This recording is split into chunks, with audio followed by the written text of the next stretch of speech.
Hello നമസ്കാരം, എൻ്റെ പേര് അനൂപ് ജോൺ. ഞാൻ Trivandrum IQ architect designs and construction കമ്പനിയുടെ CEO ആണ്.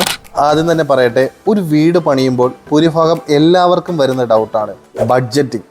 എങ്ങനെയാണ് ഒരു വീടിൻ്റെ ബഡ്ജറ്റിംഗ് നമ്മൾ സെറ്റ് ചെയ്യേണ്ടതെന്നുള്ളത്. ഉത്തരം വളരെ സിമ്പിളാണ്. നമ്മൾ ബഡ്ജറ്റിംഗ് ചെയ്യുമ്പോൾ A to Z, നമ്മളൊരു വസ്തു മേടിച്ച ഒരാളാണെന്നുണ്ടെങ്കിൽ നിങ്ങൾ വീട് പണിയുന്ന എമൗണ്ടും ഇൻറ്റീരിയറും അതിൻ്റെ അകത്ത് വരുന്ന ബ്ലൈൻഡ്സ്, ബെഡ്, മതിൽ, ഇൻ്റർലോക്ക്, ക്യാമറ, അങ്ങനെയുള്ള എല്ലാ കാര്യങ്ങളുടെയും ബഡ്ജറ്റ് നിങ്ങൾ അറിഞ്ഞിരിക്കണം. അങ്ങനെ ഒരു ബഡ്ജറ്റിംഗ് ചെയ്താൽ മാത്രമായിരിക്കും നിങ്ങളുടെ വീടിൻ്റെ എക്സാക്റ്റ് എമൗണ്ട് എത്രയാണെന്ന് ഒരു ഐഡിയ നിങ്ങൾക്ക് കിട്ടത്തുള്ളൂ. ഭൂരിഭാഗം കൺസ്ട്രക്ഷൻ കമ്പനികളും കോൺട്രാക്ടേഴ്സും പറയുന്ന ഒരു കാര്യമാണ് സ്ക്വയർ ഫീറ്റ് റേറ്റ്. ഈ സ്ക്വയർ ഫീറ്റ് റേറ്റിൽ വരുന്ന കുറച്ച് കാര്യങ്ങളെ കാണത്തുള്ളൂ. സ്ട്രക്ചറൽ വർക്ക് വരെയായിരിക്കും എല്ലാ കൺസ്ട്രക്ഷൻ കമ്പനികളും ചെയ്യുന്ന ലിമിറ്റേഷൻസ്. ഇതിൻ്റെ അകത്ത് വരാത്ത ഒരുപാട് കാര്യങ്ങളുണ്ട്.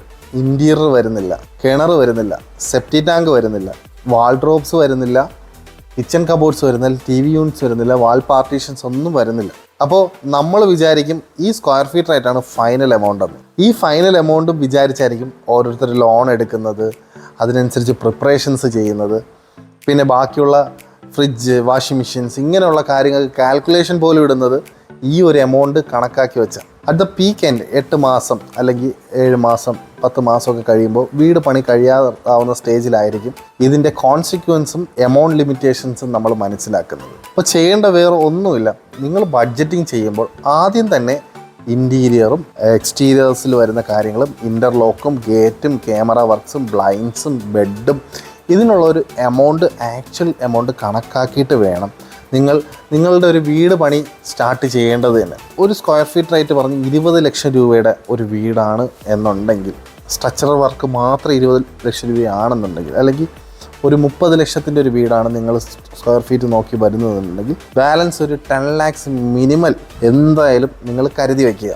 കാരണം ഈ എമൗണ്ട് ഇതിനകത്ത് ആയിരിക്കും, അല്ലെങ്കിൽ അതിൽ കൂടുതൽ. നമ്മൾ യൂസ് ചെയ്യുന്ന മെറ്റീരിയൽസിൻ്റെ ക്വാണ്ടിറ്റി അനുസരിച്ചിരിക്കും നമ്മൾ എടുക്കുന്ന ബഡ്ജറ്റിങ്.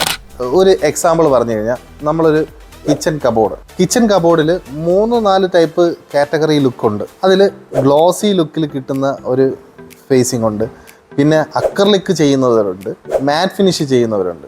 3 ഗ്രേഡാണ്. അതുപോലെ തന്നെ അവിടെ യൂസ് ചെയ്യുന്ന മെറ്റീരിയൽസ് മറൈനിൽ ചെയ്യുന്നവരുണ്ട്, മൾട്ടിവുഡിൽ ചെയ്യുന്നവരുണ്ട്, അലൂമിനിയത്തിൽ ചെയ്യുന്നവരുണ്ട്. അപ്പോൾ ഇത് പല കാറ്റഗറിയും പല പ്രൈസ് ഡിഫറൻസും ഉണ്ട്. അതിനനുസരിച്ച് ക്വാളിറ്റിയിൽ ഡിഫറൻസും വരുന്നുണ്ട്. അപ്പോൾ ഇതെന്താണോ നമുക്ക് ആവശ്യമുള്ള മെറ്റീരിയൽസ്, അത് നമ്മൾ ആദ്യമേ ഫൈൻഡ് ഔട്ട് ചെയ്ത് വയ്ക്കുക.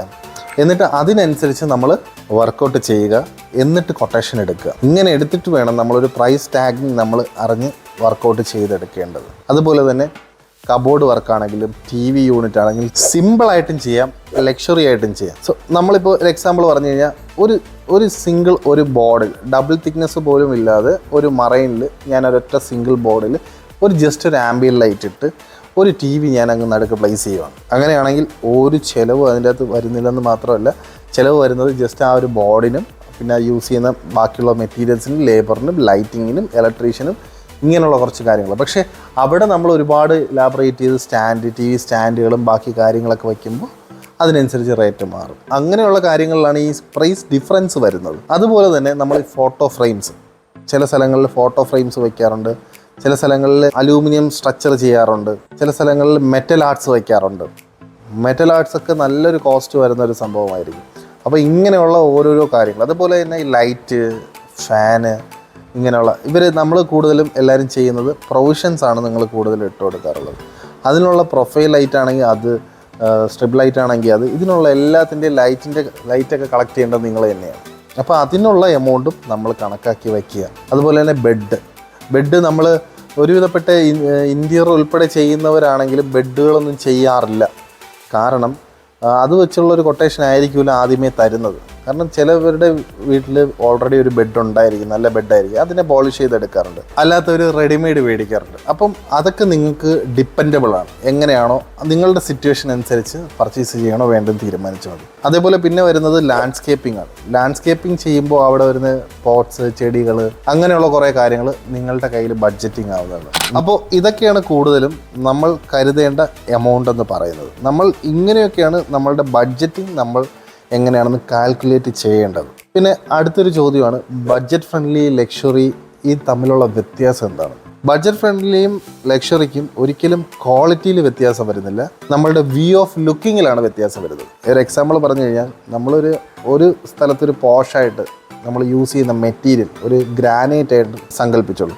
അതേ സമയത്ത് അതിൻ്റെ ഒരു വാൾപേപ്പറാണ് അതിൻ്റെ അകത്ത് വരുന്നുണ്ടെങ്കിൽ രണ്ടിൻ്റെയും ക്വാളിറ്റി നമുക്ക് വിഷ്വൽ ചെയ്ത് മനസ്സിലാക്കാൻ സാധിക്കും. അതിനനുസരിച്ചായിരിക്കും റേറ്റിലെ വ്യത്യാസങ്ങളും വരുന്നത്. ബഡ്ജറ്റിംഗ് എങ്ങനെ സെറ്റ് ചെയ്യാം എന്നുള്ളതിൻ്റെ കാൽക്കുലേഷൻസും ബാക്കി കാര്യങ്ങളും കൂടുതൽ അറിയാനായിട്ട് ജസ്റ്റ് കോൺടാക്ട് അവർ ടീം.